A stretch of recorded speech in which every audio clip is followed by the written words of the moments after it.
Yeah. Um, I'm sitting out here relaxing. Something I never did since I moved here. You know. But here's what's up. Like, it's like I wanted to go get some fish, right? And so Sharni said she would take me to get the fish. But she seemed real tired. So I say, "You sure you don't want Nikki to take me?" And she say, "Yeah, if Nikki want to take me, go with Nikki, because she did 2 jobs, so she like super tired." So, me and Desi got ready. We got in the car, and it was me, Desi, Jonathan, Nikki, heading out. They say they gotta go to the smoke shop first. So I say, okay, you know. Then I realize my grandkids not in the vehicle. So I'll be like, where are my grandkids? They gonna tell me that they home sleeping. Do you know how it looks? 4 adults in a car going to a smoke shop, and my grandkids downstairs on their own. On top of that, I left Sharni tired. So by now she's sleeping. And Prince upstairs on his own. So I said, this is not right. 4 adults on the road, 3 kids, basically by themselves. I said, this don't feel right. And instead of Desi agreeing with me, she was totally upset with me for speaking up. Because I'm dealing with 3 smokeheads.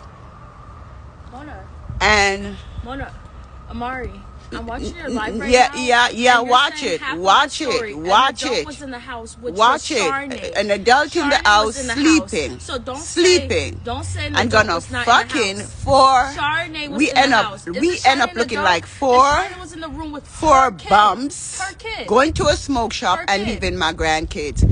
And your grandkids adult in the house. Tell an adult that is sleeping. That's not Let me tell you. She wasn't. She's right upstairs. I don't care how many adults in a house. If they're not attending to the kids, it's like there's no adult in the house. Motherfuckers want to turn on me. and these stinking ass motherfuckers want to curse me out. I mean, nobody was on my side. Tell me Instagram. Tell me. Did I do something wrong? And they cursed me out in the car. And Desi was like, you need to mind your own business. That's not your business. So tell me how my grandkids being left on their own is not my business. Left on their own. If you understand? Was in the house. How? Sharna's watching. Now we live in a big house. She occupy like downstairs. And her kids she always want to leave the kids sleeping. She and her boyfriend. Why can't one of them stay and one of them go? So your man gotta go buy weed? You gotta fucking go with him? No. And I don't care. I don't care what they say. They're wrong. And I don't care if the whole world want to turn against me. I'm not going to change my story. They're wrong. Because all my grandkids are under 4 years old. Where y'all got blood clot tell me? Blood clot tell me that the kids are sleeping. Okay, but they can choke in their sleep. Okay, the house can catch on fire. Okay, and I said, I bet you motherfuckers that you all left the door open too. They were like, yeah. And I'm like, but the kids always open the front door. Last time I checked, my granddaughter opened the front door and came outside. And you all don't fucking care about that and want it to seem as if Amari is crazy in her head and she's nowadays, basically what I'm trying to tell you, nowadays you're gonna have so many devil worshiping people coming up against you because you speak the truth and you want to do what's right. And it's gonna be like so freaking overwhelming that you're gonna have to be strong to stand up against these devils. Now you're telling me that I'm in a car with a 20-year-old, which is Desi, and Nikki, which is like 23, Jonathan, which is like 24, and yesterday I became 54 years old, and we should just not think about life and not think about these lives. And I'm wrong. Basically, the way I see life right now, it's like, I'm gonna break it down to you. You know, when I realized that I live in a world that I didn't imagine exists. I don't even want to go that far. I was in America for like 20 years, and I visited my country, Jamaica, and the way people acted towards each other, I was like, why would you do that? Why would you do that? And everybody look on me like, you're crazy. And I say, well, I must be crazy if everybody is saying that I am crazy for speaking what I consider to be righteousness. And so for years, I backed off and I said, that situation in Jamaica, man, like people, like mothers beating their kids.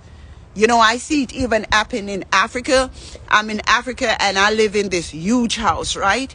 But the way Africa is set up, you live in a mansion and the person beside you is very poor or behind you. So my neighbors behind me, they're very, very, very poor. But not because you're poor, you're going to be stupid. And constantly, I hear this little child crying. They're beating him mercilessly. And I mean, these things tarnish my soul. And then when I come out and speak against it, I'm going to hear that I'm crazy. Fuck you, motherfuckers. Fuck you all. And I'm telling you, to see these pussy all feel like they are right when they are so wrong. They aren't taking up for the innocent in the womb. They are quick to say, slaughter it. I mean, they aren't even a voice for the innocent. They aren't even a voice for anyone. They're like, let me mind my own business. You still have to answer to God. You still have to answer. That ain't my business. How the fuck my assistant gonna tell me? Because she well want her wheat. That ain't your business. If they want to leave their kids in your house and we all on the road, that's not your business. And they were like, oh, it's Prince you're concerned about. You're not concerned about our kids because our kids are sleeping. It's all about Prince. I say Prince, Luna, and King. I said, I'm concerned about everyone. And what if I'm concerned about Prince? Because the way the argument started, I was like, hold on a minute. I forgot to tell Sharney I went through the door. I should have told her I went through the door, that at least she know while she's sleeping, you know, to have Prince beside her or stay awake. Straight up. But you can't be sleeping your life away and kids are running around the house. Just now, before I came out of the house, I had to cut my lace front. It's not cut right. But anyway, I was cutting my lace front and I was thinking, this scissors, I got to move this scissors from here. Because one of the kids could take the scissors and end up hurting the other. And that's how your thinking got to be. I was young like them. And I guess my mother thought I was safe because I was with my grandmother. And little did she know how much I was abused, raped, molested. There was no one to turn to, nowhere to go. Do not trust people with your children. You have to watch out for them. If they're at daycare, you have to check them regularly. You have to worry about your kids, especially when they can't talk. I see a lot of people come to the U.S. and they're quick to send for the older ones first. I tell them, send for the younger ones. Because the older ones, if something happens to them, they can relate to it. They can talk about it. They can relate to you. But the younger ones, when somebody touch them, they won't be able to tell you. You understand? Later on in life, they're so fucked up, and then you're ready to talk about you don't want to have gay kids and all kind of things when you weren't there for them. You understand? And then you're ready to judge them, and then you're ready to call down God on them and tell them how much they're the devil. These people are normal people that have been through abnormal things. So the world say I'm abnormal. Yes, I'm fucking abnormal because of what the world has done to me. But if the world think that it can stop me from speaking out now, you make a sad mistake, because I promised myself from the day that I realized that I should have spoken out a long time ago, I promised myself I will never keep no other secret in life. I'm not going to keep your secret for you, motherfucker, when you're the one that touched me. You understand? No, I'm not going to keep your secret. And especially when you tell me that I should tell no one. How many of you is carrying this secret? Molested by your brother, your cousin, pregnant by your stepfather?